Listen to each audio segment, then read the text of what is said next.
everybody and welcome back. My name is Kari and today I am doing my June wrap-up, May wrap-up. It's May. This is Melody. As you may recall, I told you would be seeing her. River is currently outside, just chilling, but Melody wanted to come in, so here's Melody. She's a puppy, she's a year old, and you are so good, aren't you? Her breath smells really bad though, because, you know, she's a dog. She also has decided that drinking out of the potty training toilet after it's been used is a good idea, which is really gross.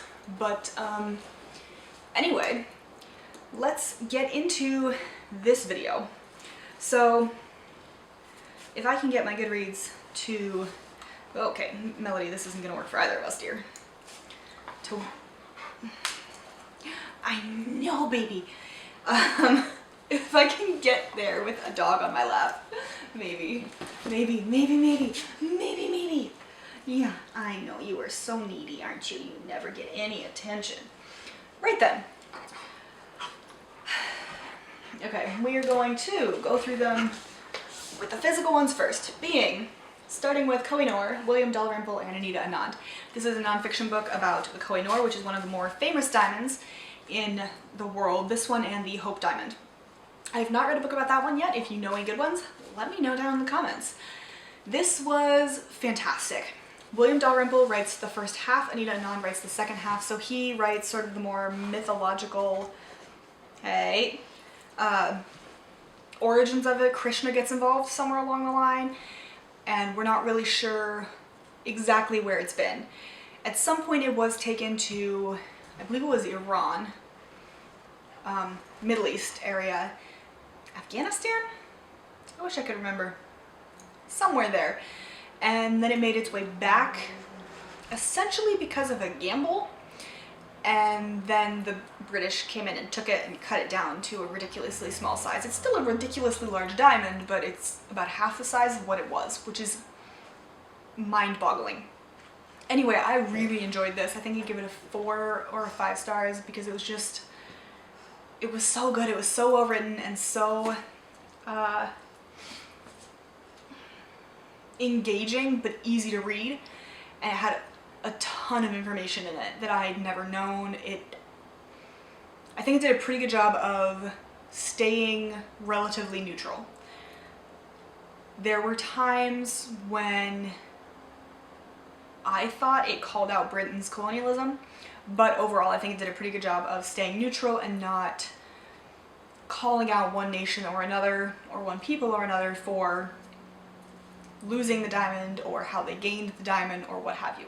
It did mention that several countries at this point have been calling for the return of the Kari-ng, namely India and whatever Middle Eastern country had it. Again, I think it's Iran or Afghanistan.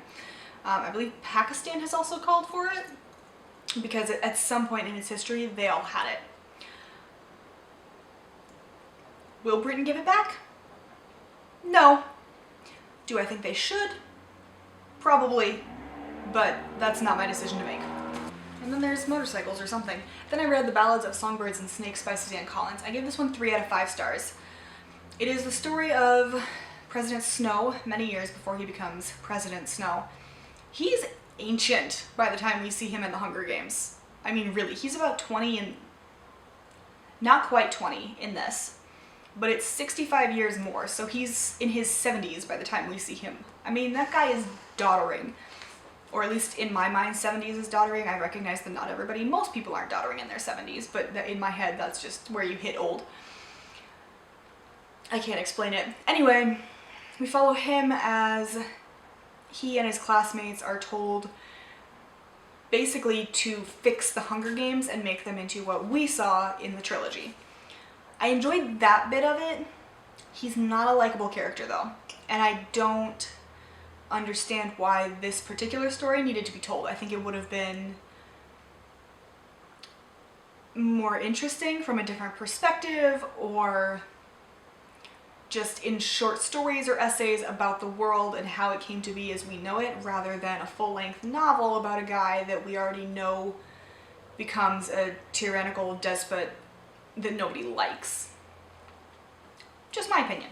Then we have Once Upon an Eid by 15 different Muslim authors. This I loved. I liked all of the stories. I thought they were really cute and they gave really fun, often very meaningful glances into the holiday of a religion I know very little about. I'm working on fixing that. I loved that there are different types of stories. Most of them are just straight up short stories. There were 2 that were free verse, and then there was one that was it wasn't a graphic novel, obviously, because it's a short story, but it's a graphic short story. And that was really fun as well. I think the artist did a really good job. So I gave this one a 4 out of 5 stars, largely because the free verse ones I didn't connect with as much, but the other ones were fantastic and really relatable. Then I read one of my favorite books of the month, which is Wicked As You Wish by Rin Chpeko. This is a Snow Queen alternate history retelling of fairy tales and history, all of it above. It's amazing. 5 out of 5 stars, loved it. If you haven't read it, go read it. I have the Bone Witch trilogy coming. I bought it the day I finished this because I needed that trilogy. I needed more of Rin Chpeko's work in my life.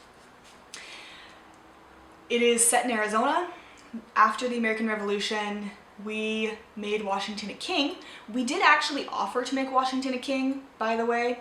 He just didn't take it. And then Jefferson, when we were trying to come up with, titles to call the president, Jefferson said, well, what about your majesty? And George Washington said, nah, Mr. President's fine. And that's how we got that. Fun fact. But in this book, they became a monarchy because they realized that otherwise it's just going to be anarchy, which is interesting. There is also the land of Avalon, and I love how she connected all of the different legends about special swords. So we have Excalibur, but it turns out Excalibur is the same sword in different stories and all these different regions and all these different cultures, and it was amazing. There is LGBTQ plus representation in here, there is POC representation in here. It is just one of the best books, and I cannot speak highly enough of this book. I am so excited for the next series, and I need more of her stuff, so I will probably be buying all of it relatively soon because it is so good.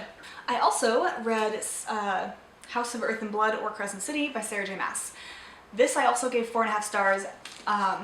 Well, not also. This was also a good book, but I gave it 4.5 stars. That's what I meant.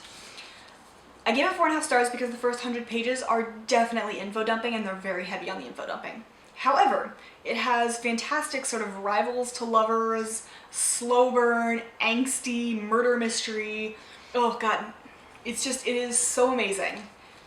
I loved the twists, I loved the characters, I loved how much you got to see them, I loved the little domestic scenes. It was just amazing. I did a full review on this, so I'll link that down below if you want to check it out, but 4.5 just because of the info dumping. Then I read The Lady Elizabeth by Alison Weir. This is a fiction about Elizabeth from 1547 to 1558, which is during the reigns of her brother Edward and her sister Mary. It was really fun to read this because I've read a fair number of books about those times, but this I think is definitely the most accurate novel about those times that I've read. There are actual quotes from Elizabeth and her courtiers or other people in here.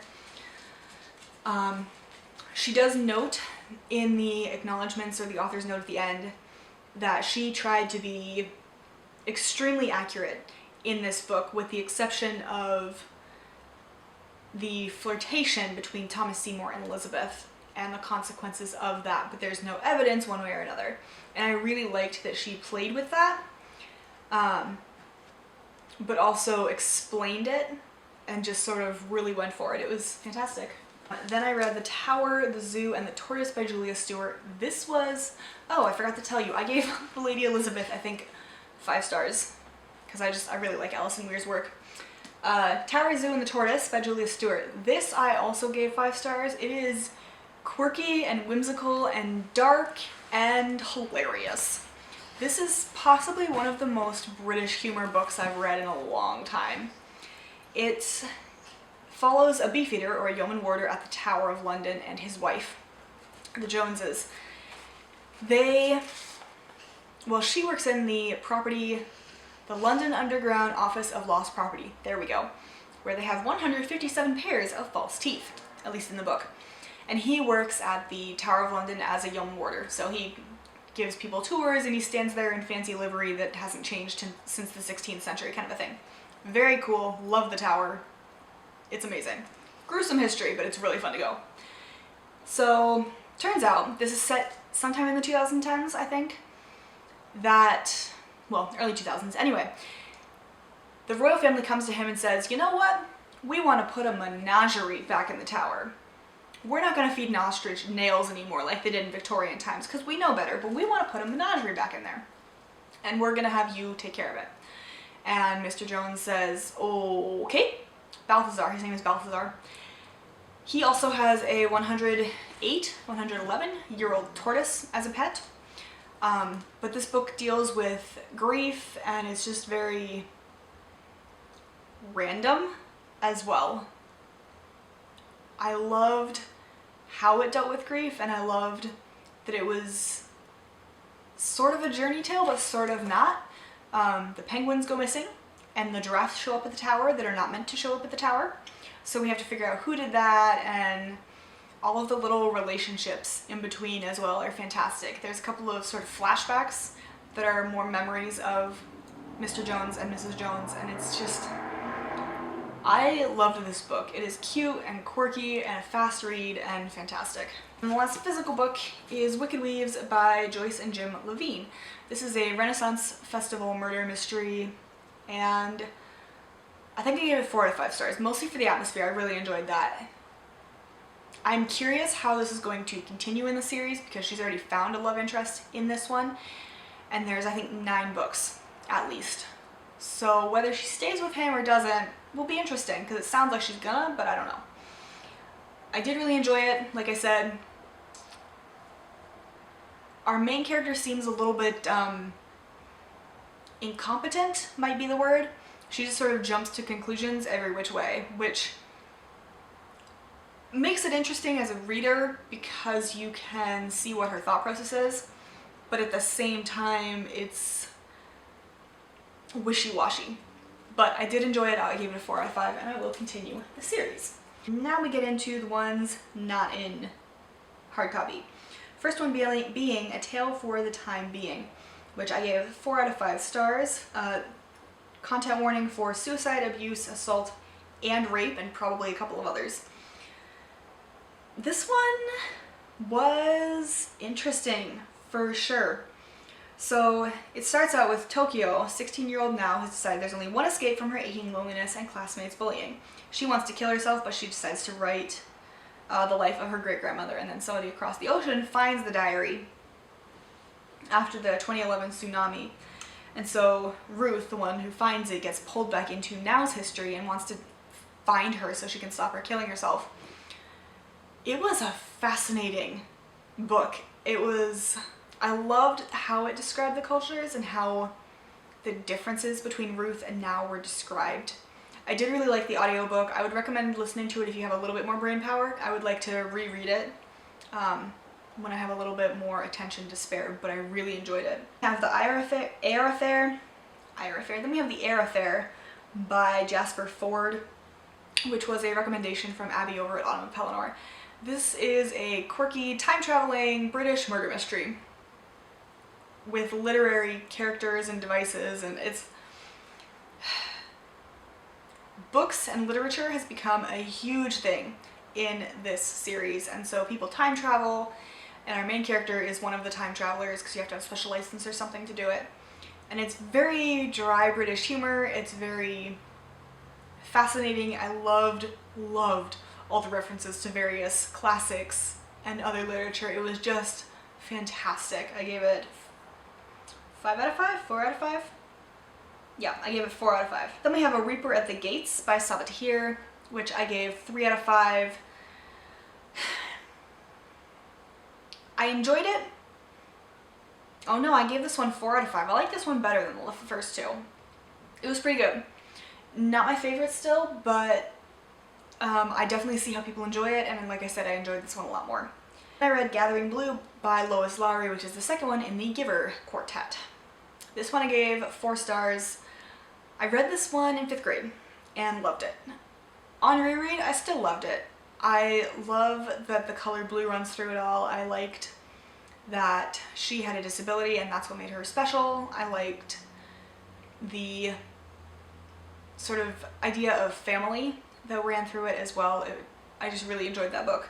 Much more than I like The Giver, may I say. Then I read Interview with a Vampire by Anne Rice. I gave this one 2 or 3 stars. It was dumb. I've watched the movie and I don't remember really anything about it. But the book was available and I thought, you know, why not? So I listened to it.